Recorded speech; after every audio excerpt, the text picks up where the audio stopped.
सोचिए, जिस बेटी को रमन और ईशिता ने अपनी जान से भी ज्यादा चाहा, वही बेटी आज उन्हें पहचानने से इनकार कर दे। और इतना ही नहीं, पुलिस को बुलाकर कह दे, इनको यहां से बाहर निकालो। ये है वो पल जहां प्यार की जगह नफरत ने ले ली और मां बाप की आंखों के सामने उनका अपना बच्चा पराया बन गया। आज ये है मोहब्बतें कि इस एपिसोड में होने वाला है सबसे बड़ा तूफान, क्योंकि रूही का दिल अब टूट चुका है। और जब दिल टूटता है ना दोस्तों, तो इंसान अपने सबसे करीब वालों को भी दुश्मन समझ बैठता है। तो चलिए शुरू करते हैं आज का ये दिल हिला देने वाला एपिसोड। एपिसोड की शुरुआत होते ही माहौल पहले से ही बेहद भारी और भावुक दिखाई देता है। रमन और ईशिता को आखिरकार पता चल चुका होता है कि रूही ही रूहानी है, वही उनकी खोई हुई बेटी जिसे वो 7 सालों से ढूंढ रहे थे। दोनों की आंखों में उम्मीद होती है, चेहरे पर एक अजीब सी खुशी और डर का मिला जुला भाव होता है, जैसे कोई सपना सच होने वाला हो। रमन और इशिता जल्दी जल्दी वहां पहुंचते हैं जहां रूही रहती है। इशिता का दिल तेज तेज धड़क रहा होता है, उसकी आंखें बार बार नम हो रही होती हैं, जैसे वो खुद को संभाल नहीं पा रही हो। जैसे ही दोनों रूही के सामने आते हैं, इशिता आगे बढ़कर उसे गले लगाना चाहती है, लेकिन तभी रूही का चेहरा पत्थर की तरह सख्त हो जाता है। उसकी आंखों में कोई अपनापन नहीं होता, बल्कि नफरत और गुस्सा साफ झलकता है। रूही पीछे हट जाती है और तेज आवाज में बोलती है, बस, बहुत हो गया, अब ड्रामा मत करो। यह सुनते ही ईशिता के कदम रुक जाते हैं और रमन भी हैरान रह जाता है। इशिता कांपती आवाज में कहती है, रूही बेटा, मैं तुम्हारी मम्मा। लेकिन रूही उसकी बात काटते हुए चीख पड़ती है, मम्मा, अब याद आई मम्मा, इतने साल कहाँ थे आप लोग। रूही की आवाज में दर्द भी होता है और गुस्सा भी, और यह गुस्सा धीरे धीरे आग की तरह बढ़ने लगता है। वह आगे बढ़ती है और रमन को घूरते हुए बोलती है, 7 साल, 7 साल तक आप दोनों को मेरी याद नहीं आई। आप लोग तो अपनी पीहू के लिए मुझे भूल गए थे। आपने मेरा सौदा किया था, आपने मुझे बेच दिया था। यह सुनकर रमन के पैरों तले जमीन खिसक जाती है। वह तुरंत कहता है, नहीं रूही, ऐसा नहीं है। हमने तुम्हें ढूंढने की बहुत कोशिश की। लेकिन रूही फिर से चिल्ला उठती है, झूठ, सब झूठ। आप दोनों सिर्फ मतलबी हो, सिर्फ अपने बारे में सोचते हो। ईशिता की आंखों से आंसू बहने लगते हैं। वह आगे बढ़कर रूही के हाथ पकड़ने की कोशिश करती है, लेकिन रूही झटके से अपना हाथ छुड़ा लेती है। रूही की आंखें लाल हो जाती हैं और वह कहती है, मैं आप दोनों से नफरत करती हूं। समझे? नफरत। आप दोनों मेरे लिए कुछ नहीं हो, मेरे अपने नहीं हो। मेरे लिए मेरी निधि मम्मा ही सब कुछ है। यह सुनते ही इशिता का दिल टूट जाता है। वह जैसे वहीं खड़ी खड़ी टूटने लगती है। रमन भी खुद को संभाल नहीं पाता और उसकी आंखों में भी आंसू आ जाते हैं। लेकिन रूही का दिल नहीं पिघलता, बल्कि वह और ज्यादा कठोर बन जाती है। वह दोनों को दरवाजे की तरफ इशारा करके बोलती है, यहां से निकल जाइए और दोबारा मेरी जिंदगी में आने की कोशिश मत करना। इशिता रोते हुए कहती है, रूही बेटा, एक बार मेरी बात सुन लो, मैं तुम्हारी मां हूं।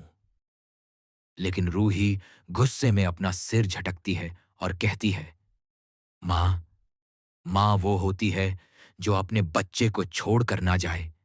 मां वो होती है जो अपने बच्चे को बेच ना दे। आप मां नहीं हो। इशिता की सांसें रुकने लगती हैं, वह कांप जाती है। रमन आगे बढ़कर रूही से कहता है, रूही देखो, जो भी हुआ हमें माफ कर दो, हम गलत थे, पर तुम हमारी बेटी हो। लेकिन रूही अचानक पलटकर जोर से चिल्लाती है, मैं आपकी बेटी नहीं हूं। और फिर वह पुलिस वालों को आवाज देती है, अंकल, इन्हें यहां से बाहर निकालिए, ये लोग जबरदस्ती कर रहे हैं। पुलिस वाले तुरंत आगे आते हैं और रमन इशिता को रोकते हैं। रमन गुस्से और दर्द में कहता है, रूही, ये क्या कर रही हो? हम तुम्हारे मां बाप हैं। लेकिन रूही आंखों में आंसू रोककर कहती है, मेरे मां बाप? आप लोग मेरे कोई नहीं लगते।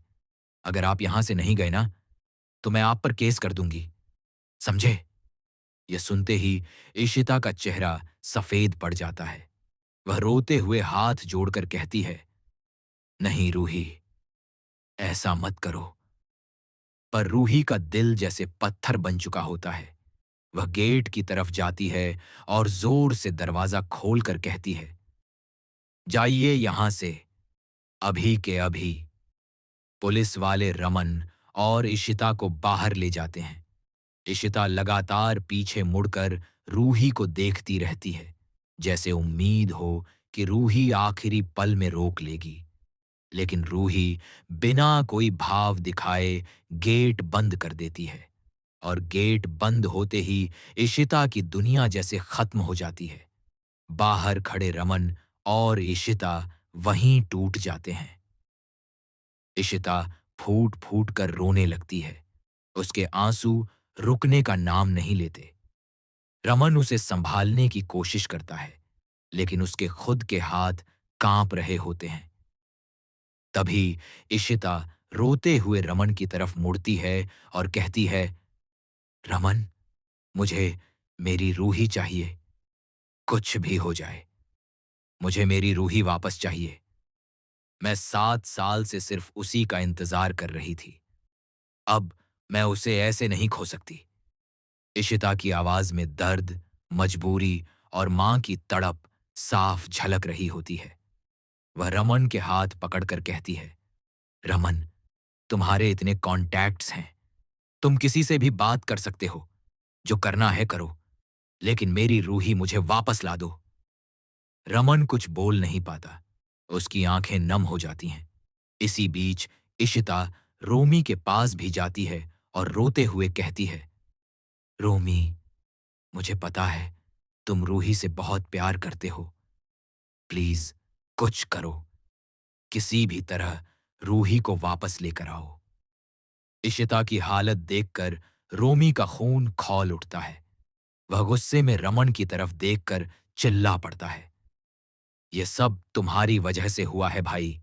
आज जो कुछ भी हुआ है, उसके जिम्मेदार। घर का माहौल पूरी तरह से बदल चुका था। जहां पहले उम्मीद थी कि रूही वापस आ जाएगी, वहां अब सिर्फ डर, दर्द और बेचैनी थी। जैसे ही रमन और इशिता घर में दाखिल होते हैं, सभी की नजरें दरवाजे पर टिक जाती हैं। हर कोई यही सोच रहा होता है कि शायद रूही भी उनके पीछे पीछे आ जाएगी। लेकिन जब दरवाजा बंद होता है और रूही की परछाई तक नजर नहीं आती, तो पूरे घर में एक अजीब सा सन्नाटा फैल जाता है। तोशी जी सबसे पहले आगे आती हैं और घबराई हुई आवाज में पूछती हैं, रमन, रूही कहाँ है? वो नहीं आई। रमन कुछ बोल नहीं पाता। उसकी आंखें नीचे झुक जाती हैं और इशिता तो जैसे अंदर से टूट चुकी होती है। इशिता की आंखों से आंसू लगातार बह रहे होते हैं और वह कांपती आवाज में कहती है, रूही, रूही ने हमारे साथ आने से मना कर दिया। वो हमसे नफरत करती है। यह सुनते ही पूरे घर में हड़कंप मच जाता है। मीहिका और सिम्मी एक दूसरे को देखकर शॉक हो जाती हैं। बाला भी चौंक कर बोलता है, यह कैसे हो सकता है? रूही अपनी मां से नफरत? तभी तोशी जी का चेहरा सख्त हो जाता है और वह गुस्से में बोलती हैं, यह सब उसी औरत निधि की वजह से हुआ है। उसने मेरी पोती का दिमाग खराब कर दिया है। तभी मिस्टर भल्ला भारी आवाज में कहते हैं, पर रूही को वापस लाना होगा। वो हमारी बच्ची है। इशिता यह सुनकर और ज्यादा टूट जाती है। वह अचानक रोते हुए चिल्ला पड़ती है, वो मेरी बच्ची है, मेरी रूही है, मैं उसे खो नहीं सकती। और इतना कहते ही वह लड़खड़ाने लगती है। रमन तुरंत उसे पकड़ लेता है। इशिता की हालत बिगड़ने लगती है। उसकी सांसें तेज हो जाती हैं और वह कमजोर होकर सोफे पर बैठ जाती है। तोशी जी घबराकर बोलती हैं, अरे डॉक्टर को बुलाओ, इशिता की तबीयत खराब हो रही है। रमन तुरंत फोन उठाता है और डॉक्टर को कॉल करने लगता है। तभी इशिता रमन का हाथ पकड़कर रोते हुए कहती है, रमन, डॉक्टर बाद में, पहले मेरी रूही को वापस लाओ। उसकी आंखों में एक मां की तड़प थी जो किसी भी हद तक जा सकती थी। रमन उसे समझाने की कोशिश करता है, इशिता, प्लीज शांत हो जाओ, मैं रूही को वापस जरूर लाऊंगा, लेकिन अभी तुम अपनी तबीयत संभालो। मगर इशिता की आंखों में अब सिर्फ एक ही जुनून था, रूही को वापस पाने का जुनून। तभी रोमी गुस्से में बोल पड़ता है, भाभी, आप चिंता मत करो, मैं रूही को लेकर आऊंगा, चाहे मुझे निधि के सामने झुकना पड़े या उससे लड़ना पड़े। लेकिन तभी रमन अचानक बोलता है, नहीं रोमी, ये इतना आसान नहीं है। रूही अब हमें अपना नहीं मानती, वो हमें दुश्मन समझ रही है। रमन की बात सुनकर रोमी और ज्यादा भड़क जाता है। वह गुस्से में रमन की तरफ उंगली उठाकर कहता है, और ये सब किसकी वजह से हुआ? तुम्हारी वजह से। तुमने भाभी पर शक किया, तुमने उन्हें घर से निकाला, तुमने रूही को खो दिया। रोमी की आवाज पूरे घर में गूंज जाती है। रमन चुप रह जाता है क्योंकि उसे पता था कि रोमी सच कह रहा है। तोशीजी भी रोमी का साथ देते हुए बोलती हैं, रोमी सही कह रहा है, अगर तुमने ईशिता को उस वक्त छोड़ा नहीं होता तो आज मेरी पोती हमारे खिलाफ नहीं होती। रमन का सिर झुक जाता है, वह अंदर से टूट जाता है। तभी इशिता अचानक उठती है और कांपती आवाज में कहती है, बस, बहुत हो गया, अब कोई झगड़ा नहीं, मुझे मेरी रूही चाहिए और मैं उसे लेकर रहूंगी। यह कहते ही इशिता की आंखों में आंसू के साथ साथ एक अलग ही आग दिखाई देती है। वह आगे बढ़ती है और सबके सामने बोलती है, अगर रूही हमारे पास नहीं आएगी तो मैं खुद उसके पास जाऊंगी। मैं हर दिन जाऊंगी, मैं उसके दरवाजे पर बैठ जाऊंगी, जब तक मेरी रूही मुझे अपनाएगी नहीं। यह सुनकर सब लोग हैरान रह जाते हैं। रमन तुरंत बोलता है, इशिता, ये पागलपन है, वो तुम्हें देखना भी नहीं चाहती। इशिता रोते हुए कहती है, तो क्या हुआ, मैं उसकी मां हूं, मां अपने बच्चे से हार नहीं मानती। और यही बात कहकर वह अपने कमरे में चली जाती है। लेकिन कमरे में जाते ही वह खुद को रोक नहीं पाती और फूट फूट कर रोने लगती है। वह रूही की पुरानी तस्वीर उठाती है और उसे अपने सीने से लगा लेती है। इशिता बुदबुदाती है, रूही, बेटा, तुम्हें क्या पता, तुम्हारे बिना मैं जिंदा नहीं रह सकती। तभी अचानक उसके दिमाग में एक बात आती है। वह सोचती है कि निधि ने रूही के दिल में इतना जहर कैसे भर दिया। और उसी पल इशिता की आंखों में डर के साथ साथ शक भी आ जाता है। वह खुद से कहती है, निधि ने रूही को इतना बदल दिया, जरूर कुछ बड़ा खेल खेला है। इधर बाहर हॉल में रमन बैठा हुआ होता है और उसकी आंखों में पछतावा साफ नजर आता है। वह खुद से कहता है, मैंने अपनी ही बेटी को खो दिया और अपनी ही पत्नी को भी। तभी मिस्टर भल्ला उसके पास आकर कहते हैं, रमन, अब पछतावे से कुछ नहीं होगा, अब तुम्हें एक फैसला लेना होगा। रमन चौंक कर पूछता है, कैसा फैसला पापा? मिस्टर भल्ला गंभीर आवाज में कहते हैं, निधि को छोड़ना नहीं होगा। अब हमें रूही को उसकी कैद से निकालना होगा। यह सुनते ही रमन की आंखों में गुस्सा भर जाता है। वह मुट्ठी भींच कर कहता है, हाँ, अब बहुत हो गया। निधि ने मेरी बेटी को मुझसे छीन लिया। अब मैं उसे वापस लेकर रहूंगा। लेकिन तभी रोमी एक चौंकाने वाली बात बोल देता है। वह धीमी आवाज में कहता है, भाई, एक बात बताऊं। मुझे लगता है निधि सिर्फ रूही को नहीं, बल्कि किसी और चीज को भी छुपा रही है। रमन चौंक जाता है। क्या मतलब? रोमी बोलता है, मैंने आज जब वहां देखा तो मुझे लगा उस घर में कुछ गलत चल रहा है। रूही डरी हुई भी लग रही थी, जैसे वो मजबूरी में निधि के साथ रह रही हो। यह सुनते ही रमन और इशिता की परेशानी कई गुना बढ़ जाती है। तभी दरवाजे पर अचानक जोर से दस्तक होती है। पूरे घर में सन्नाटा छा जाता है। सभी लोग एक दूसरे को देखने लगते हैं। रमन धीरे धीरे दरवाजा खोलता है, और जैसे ही दरवाजा खुलता है, सबकी आंखें फटी रह जाती हैं, क्योंकि सामने खड़ा था एक अजनबी। दरवाजे पर खड़े उस अजनबी आदमी को देखकर पूरे घर में सन्नाटा छा जाता है। रमन की आंखों में गुस्सा और हैरानी दोनों साफ दिखाई दे रहे होते हैं। वह उस आदमी से सख्त लहजे में पूछता है, तुम कौन हो और रूही का नाम कैसे जानते हो?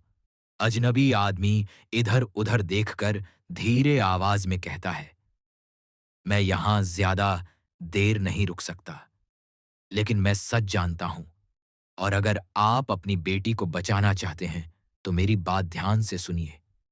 यह सुनते ही रोमी आगे बढ़ता है और गुस्से में बोलता है, बकवास बंद करो, साफ साफ बताओ क्या कहना चाहते हो। आदमी डरते हुए कहता है, आप लोग जिसे रूही समझ रहे हैं वो अंदर से टूट चुकी है। वो मजबूरी में उस औरत निधि के साथ रह रही है, और अगर आज रात कुछ नहीं किया गया तो कल बहुत देर हो जाएगी। यह सुनते ही इशिता के पैरों तले जमीन खिसक जाती है। वह कांपते हुए पूछती है, कल बहुत देर हो जाएगी? मतलब क्या, मेरी रूही को कुछ होने वाला है? अजनबी आदमी चुप हो जाता है, फिर धीरे से कहता है, हाँ, क्योंकि निधि किसी को बुलाने वाली है। कोई ऐसा आदमी जो रूही को हमेशा के लिए उससे दूर कर देगा। इशिता की आंखों में डर भर जाता है। वह रोते हुए बोलती है, नहीं, ऐसा नहीं हो सकता। मेरी रूही को कोई मुझसे अलग नहीं कर सकता। रमन तुरंत उस आदमी का कॉलर पकड़ लेता है और गुस्से में बोलता है, अगर तुम्हें सच पता है तो बताओ, निधि क्या करने वाली है और तुम ये सब क्यों बता रहे हो? अजनबी आदमी घबरा कर कहता है, क्योंकि मैं वहां काम करता हूं। मैं उस घर में ड्राइवर हूं, और मैंने बहुत कुछ देखा है। रूही रोज रात को रोती है। वो खिड़की से बाहर देखकर बस एक ही बात बोलती है, काश मेरे मम्मी पापा मुझे लेने आ जाएं। लेकिन जब निधि सामने आती है तो रूही मजबूरी में उसकी बात मानती है। यह सुनते ही ईशिता की आंखों में आंसू और गुस्सा दोनों आ जाते हैं। वह बुदबुदाती है, मुझे पता था मेरी रूही ऐसी नहीं हो सकती। वो अंदर से मजबूर है। तभी रमन गहरी सांस लेकर कहता है, अब देर नहीं करेंगे। आज रात हम रूही को लेकर आएंगे। रोमी भी तुरंत बोलता है, हाँ भाई, इस बार हम किसी से नहीं डरेंगे। तभी तोशीजी डरते हुए कहती हैं, लेकिन बेटा, अगर पुलिस का मामला बन गया तो? रमन गुस्से में बोलता है, मम्मी, वो मेरी बेटी है। अगर कोई उसे मुझसे दूर कर रहा है तो मैं उसे छोड़ूंगा नहीं। ईशिता तुरंत तैयार होने लगती है, लेकिन रमन उसे रोकता है और कहता है, इशिता, तुम नहीं जाओगी। तुम्हारी तबीयत खराब है, और अगर रूही ने फिर कुछ कह दिया तो तुम टूट जाओगी। इशिता रोते हुए कहती है, नहीं रमन, मैं जाऊंगी। मैं उसकी मां हूं, मुझे जाना ही होगा। रमन उसे समझाता है, ठीक है, लेकिन हमें बहुत सोच समझकर कदम उठाना होगा। तभी अजनबी आदमी कहता है, अगर आप सच में रूही को बचाना चाहते हैं तो रात 12 बजे उस घर के पीछे वाले गेट पर आ जाइए। मैं आपको अंदर जाने में मदद करूंगा। लेकिन याद रखिए, निधि बहुत चालाक है और उसके पास पावर भी है। यह सुनते ही रमन का चेहरा और सख्त हो जाता है। वह कहता है, पावर? अब देखेंगे कौन किससे ज्यादा ताकतवर है। इतना कहकर रमन उस आदमी को जाने देता है। आदमी जाते जाते सिर्फ एक बात बोलता है, सावधान रहिएगा, क्योंकि आज रात किसी की जान भी जा सकती है। यह सुनते ही इशिता डर जाती है और रोते हुए रमन के पास आकर उसका हाथ पकड़ लेती है। रमन उसे भरोसा दिलाता है, कुछ नहीं होगा, मैं हूं ना। लेकिन अंदर ही अंदर रमन भी डर रहा होता है, क्योंकि बात सिर्फ रूही को लाने की नहीं थी, बात अब उसकी जिंदगी की थी। रात होते ही पूरा घर बेचैन हो जाता है। इशिता तैयार होकर रूही की तस्वीर को माथे से लगाती है और कहती है, बेटा, आज मैं तुम्हें वापस लेकर ही आऊंगी। रमन और रोमी गाड़ी निकालते हैं। रास्ते में इशिता की आंखों में आंसू होते हैं, लेकिन चेहरे पर अब कमजोरी नहीं, बल्कि एक मां की ताकत होती है। जैसे ही वो निधि के घर के पास पहुंचते हैं, घड़ी में ठीक 12 बज रहे होते हैं। वहां अंधेरा होता है, सड़क सुनसान होती है और हवा में एक अजीब सा डर होता है। पीछे वाले गेट के पास वही अजनबी आदमी खड़ा होता है। वह धीरे से गेट खोलता है और कहता है, जल्दी आइए, कोई देख लेगा तो मुश्किल हो जाएगी। तीनों चुपचाप अंदर घुस जाते हैं। घर के अंदर लाइटें हल्की हल्की जल रही होती हैं। सब कुछ शांत लगता है, लेकिन यह शांति किसी तूफान से पहले की होती है। तभी ऊपर से किसी के रोने की आवाज आती है। इशिता तुरंत पहचान जाती है, ये रूही की आवाज है। वह भागने लगती है, लेकिन रमन उसे रोककर धीरे चलने को कहता है। वे सीढ़ियों की तरफ बढ़ते हैं। जैसे ही वे ऊपर पहुंचते हैं, एक कमरे से आवाज आती है, मैं नहीं जाऊंगी, मुझे नहीं जाना। यह रूही की आवाज होती है। रमन और इशिता तेजी से दरवाजे की तरफ बढ़ते हैं। रमन दरवाजा खोलने की कोशिश करता है, लेकिन दरवाजा अंदर से बंद होता है। तभी अंदर से एक आदमी की आवाज आती है, अगर तुमने ज्यादा चिल्लाया ना, तो तुम्हारी मम्मा पापा को भी नहीं छोड़ूंगा। यह सुनते ही इशिता के शरीर में झटका लग जाता है। वह कांपती आवाज में कहती है, रमन, ये कौन है? रमन की आंखों में आग आ जाती है। वह जोर से दरवाजा तोड़ने की कोशिश करता है। रोमी भी मदद करता है। आखिरकार दरवाजा टूट जाता है और जैसे ही दरवाजा खुलता है, इशिता की चीख निकल जाती है, क्योंकि सामने रूही खड़ी होती है। उसकी आंखों में आंसू होते हैं, हाथ कांप रहे होते हैं और उसके सामने खड़ा होता है एक आदमी, जिसके हाथ में चाकू होता है। रूही डरते हुए बोलती है, मम्मी, पापा, बचा लो।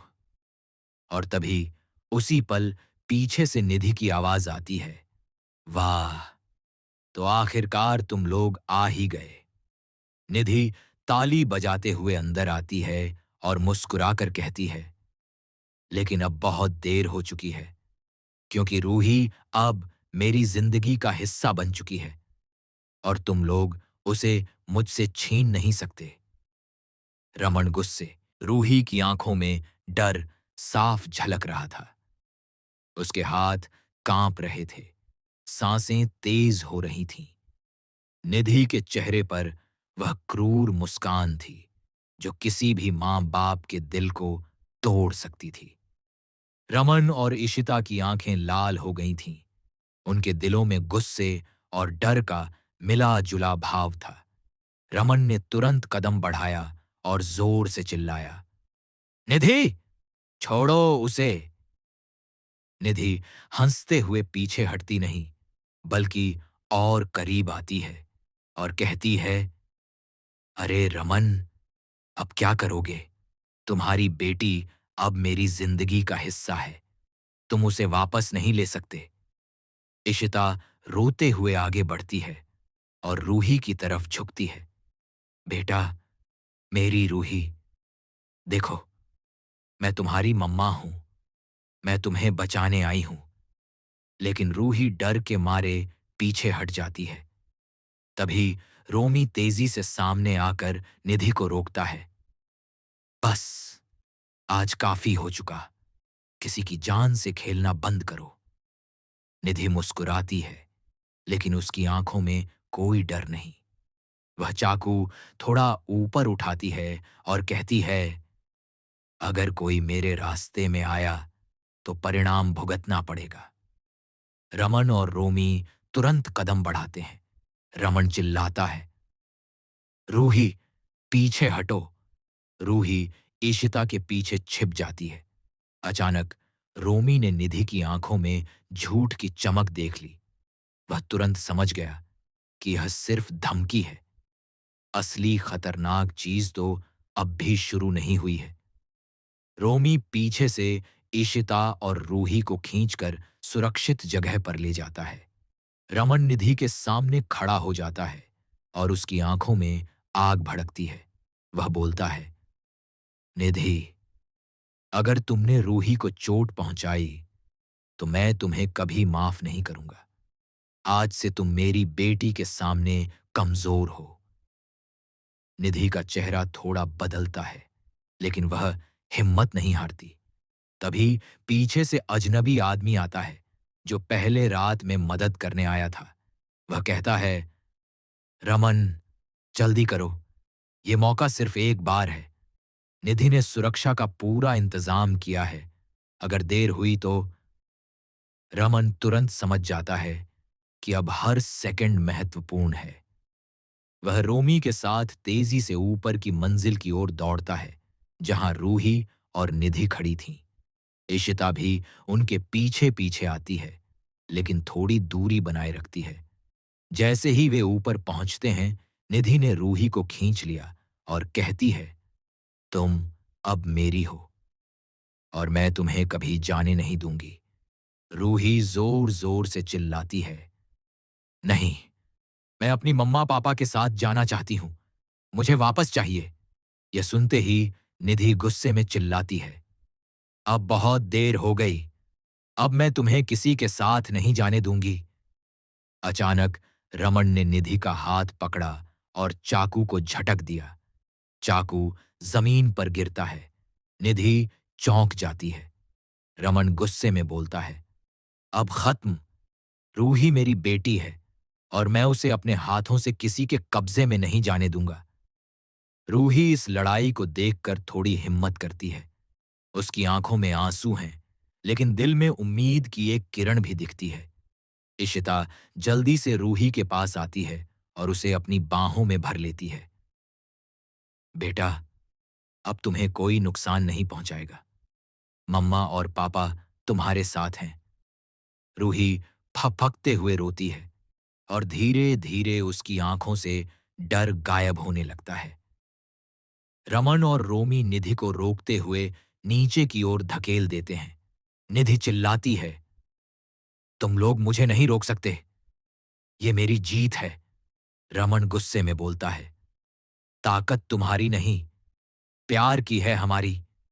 तभी अचानक बाहर से पुलिस की आवाज आती है। अजनबी आदमी ने पहले ही कॉल कर दिया था। पुलिस के आने की आवाज सुनकर निधि घबराती है।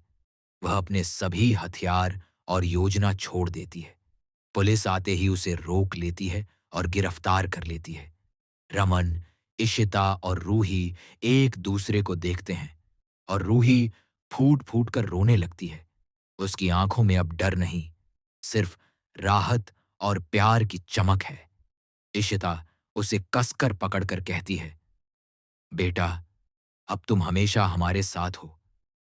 कोई तुम्हें नुकसान नहीं पहुंचा सकता। रमन भी रूही को गले लगाता है। रोमी पीछे खड़ा होकर मुस्कुराता है और कहता है, अब ये तूफान खत्म हुआ और हमारी रूही वापस आ गई। यह पल पूरी भल्ला फैमिली के लिए खुशी और राहत का था।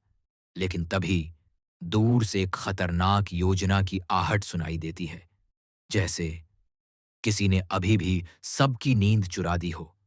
और जैसे ही कैमरा धीरे धीरे रूही के चेहरे पर झूम करता है, उसकी आंखों में डर और जिज्ञासा दोनों नजर आते हैं, क्योंकि अब भी सब खतरे से सुरक्षित नहीं थे।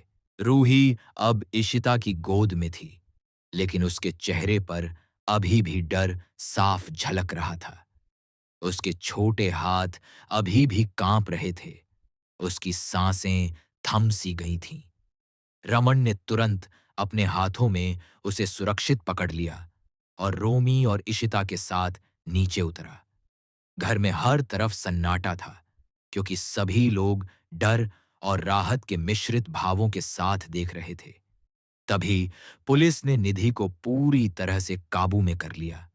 निधि अब न सिर्फ परेशान थी, बल्कि गुस्से में भी थी। वह लगातार चिल्ला रही थी, तुम लोग मुझे नहीं रोक सकते, ये मेरी आखिरी जीत थी। रमन ने शांत होकर कहा, अब तुम्हारी जीत नहीं होगी। तुम रूही को कभी हमारी जिंदगी से दूर नहीं कर सकती। पुलिस ने निधि को हाथ कट्ठा करके बाहर ले जाया। रूही की आंखों में अब डर और डरावनी भावनाएं धीरे धीरे गायब होने लगीं। उसकी आंखें अब सिर्फ मां पापा की तरफ चमक रही थीं। इशिता उसे कसकर गले लगाती है और फुसफुसाती है, बेटा, अब सब ठीक है, कोई तुम्हें नुकसान नहीं पहुंचा सकता। रूही की आंखों से धीरे धीरे आंसू बहते हैं, लेकिन अब वे डर के नहीं, बल्कि राहत और प्यार के आंसू थे। रमन भी रूही को गले लगाता है और धीरे से कहता है, रूही, ये सब कुछ खत्म हुआ, अब तुम हमेशा हमारे साथ हो। रोमी पीछे खड़ा होकर मुस्कुराता है और कहता है, देखा भाई, प्यार और हिम्मत ही जीतते हैं। आज हम सब ने एक साथ लड़ाई जीती। वहीं मिस्टर भल्ला और तोशी जी भी भावुक होकर रोते हैं और रूही को अपनी गोद में भरते हैं। पूरे घर में अब खुशियों की लहर दौड़ जाती है। इशिता धीरे धीरे रूही की आंखों में देखती है और कहती है, बेटा, अब तुम्हें कभी डरने की जरूरत नहीं। हम हमेशा तुम्हारे साथ हैं। हम तुम्हें कभी अकेला नहीं छोड़ेंगे। रूही अब फुल मुस्कान के साथ अपनी माँ पापा के गले लग जाती है। उसके चेहरे पर डर नहीं, सिर्फ प्यार और अपनापन दिख रहा है। रमन भी रोते हुए बोलता है, आज मैं सबको यही कहना चाहता हूं, प्यार और परिवार की ताकत के आगे कोई भी योजना टिक नहीं सकती। अचानक सभी को एहसास होता है कि निधि का असली खेल बस रूही को डराने का था। उसने सोचा था कि डर से रूही उसे मान जाएगी, लेकिन भल्ला, परिवार की हिम्मत और एकजुटता ने उसकी सारी चाल को नाकाम कर दिया। रूही अब पूरी तरह सुरक्षित थी। वह अपने माता-पिता के हाथों में थी, रोमी की मदद और परिवार की ताकत से। घर में अब हर तरफ खुशी और राहत का माहौल था। आंगन में बच्चे खेल रहे थे, बुजुर्ग शांत और संतुष्ट दिखाई दे रहे थे। इशिता और रमन एक दूसरे की आंखों में देख रहे थे, और वहां सिर्फ प्यार और शांति थी। सबने महसूस किया कि जीवन में चाहे कितने भी तूफान आएं, अगर परिवार एकजुट हो और प्यार सच्चा हो, तो कोई भी खतरा उसे रोक नहीं सकता।